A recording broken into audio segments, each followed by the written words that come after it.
So this now, the former Prime Minister of Kenya, Raila Odinga, has received a report for his candidature, in fact, support for his candidature as the AU Commission Chair from East African countries. Now, the AU Commission Chair, Moussa Faki Mahamat, his term of office is coming to an end in January next year. And while East Africa is behind Odinga, many are questioning his ability to unite the continent, as he has been a controversial figure on Kenya's political landscape.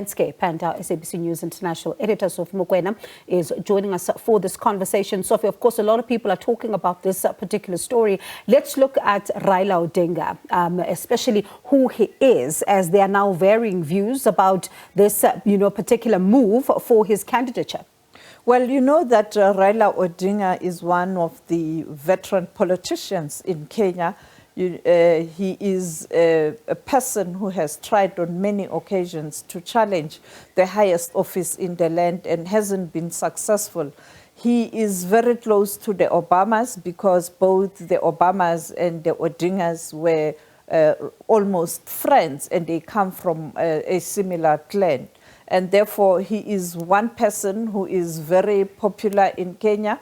And you know that it was in 2007 where the outcome of the elections were marred by violence that led to him later, after intervention by Kofi Annan, that would have included President Ramaphosa before he became an active government politician. At that time, he was still just an ordinary member of the ANC-NEC and was appointed to intervene, but later only Kofi Annan was able to broker peace between those who were contesting elections at that time, and Raila Odinga was appointed the Prime Minister, and he tried again. He was defeated by Uhuru Kenyatta. He tried recently. He was defeated by the current president. As you know, that now this current president has taken a decision to support him to be a candidate for the AU Commission chairperson. But he's quite a familiar person on the continent. He's got lots of friends on the continent. But for me, the issue here, when you look at his age, at the time where this continental body is saying that majority of people on the continent are young people, youngest population dominating the continent. Now you have a senior person like Raila Odinga having to lead this important continental body. And we saw the past few years how the organization has not been effective in terms of addressing the challenges facing the continent. And also, you know that, as I pointed out, because of the challenges of election outcomes in that country, in Kenya, he has always contested the outcome, and sometimes this leading to conflict and violence. And therefore, you ask yourself whether he will be able to deal with such challenges of election outcomes, because you know that on the continent, you always have that problem. But perhaps let's take a listen at what Raila Odinga said, and also the president of Kenya, Ruto, what he said, because it looks like he's really pushing that Odinga becomes the chair of the AU Commission. I don't know whether he's sending him to exile. On behalf of the people of Kenya, a warm welcome to each and every one of you, and to thank you for making time out of your busy schedules to attend this historic event. We do not take it for granted that you found time to come. On the contrary, your visit honors our nation greatly. It is therefore an immense privilege to host all of you as we assemble in Nairobi to announce Kenya's nomination of the Right Honorable Raila Odinga as candidate for the position of chairperson of the Africa Union Commission. Your Excellencies, our meeting today underscores our shared commitment to regional solidarity and integration in East Africa, and our determination to mobilize effective collective action for the benefit of the citizens of our countries and the entire African continent. Our East African region, which is home to more than 500 million people, rightly considers this moment to be its turn to offer leadership on the basis of the principle of inter-regional rotation. I've been asleep in the jungles of the Congo, but now I'm awake and I'm sitting on African gold, African oil, African diamonds, African iron and copper ores. I'm sitting on African bauxite. I'm sitting on African lithium and coltan and uranium. And I have the ability to transform all these materials that I have into wealth for the benefit of my people.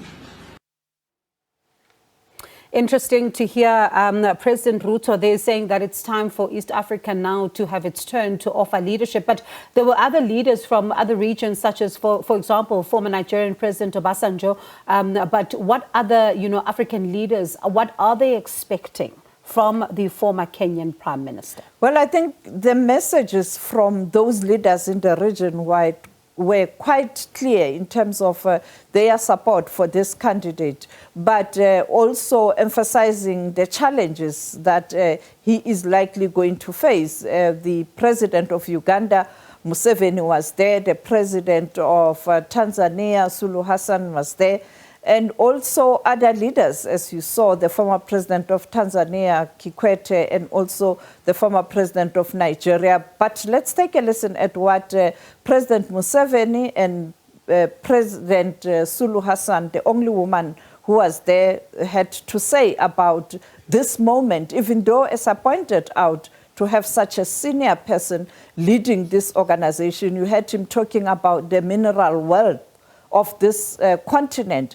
I think it's young people who can utilize this wealth to really meet the challenges of today, particularly when you look at technology and all the industries that are currently powering the economy of the world, like your renewables and your tech sectors. Let's take a listen. Now looking for a pointsman, the one to lead us in that big battle of prosperity. Because if you say prosperity comes from unity within each country, and then it comes from African integration, economic integration, then who is leading this?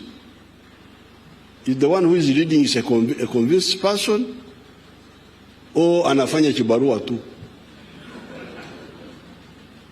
Because that's where the problem is. You see, people are just doing things, just protocol. You go to Addis Ababa, French, Madame, Mademoiselle. The whole day you go to sleep. There is no conviction, no. So therefore, I'm very happy to come here to support on behalf of Uganda. It is with all this in mind that the government of the United Republic of Tanzania endorses the candidature of Right Honorable Raila Odinga for the position of chairperson of the African Union Commission. Tanzania knows Odinga as Pan-Africanist leader who believes not only in the promise of African integration, but also in its practicality. He has maintained close relations with successive generations in Tanzanian leaders, as well as with many African leaders and partners who hold him in high esteem. He is well versed with the development concerns of our continent. It is based on his breadth of experience that he was charged with expediting Africa's integration through infrastructure development. Engineer Odinga knows full well what our union needs to do to meet the infrastructure development gaps critical to unlocking Africa's potentials. Well, clearly, he is going to spend most of his time in Addis Ababa, the headquarters of the African Union. And as we heard Museveni there talking about how ineffective the union has been, you ask yourself, Raila Odinga, a senior person, when you look at his age, and you ask yourself, at 79, will he be able to really revitalize this continental body? A big question. And I think, particularly for young people, this is not a vote of confidence in terms of the future of this continent. A big question indeed, as you say, young people, of course, looking to see just how this particular, position gets used to try and address some of their serious concerns. Unemployment, the rising cost of living crisis is impacting young people at a scale that is untold around the continent. So certainly lots of questions and focus on this particular role. But thank you so much for your time. That was SABC News International Editor Sophie Mokoena. And we'll continue then to bring you more on this particular story and the developments around this one. Because, of course, a lot of focus on Raila Odinga as he's getting the backing there from the East African community. Of course, really, big focus as to how then do you begin to use this particular position in order to advance some of the critical issues facing young people across the continent.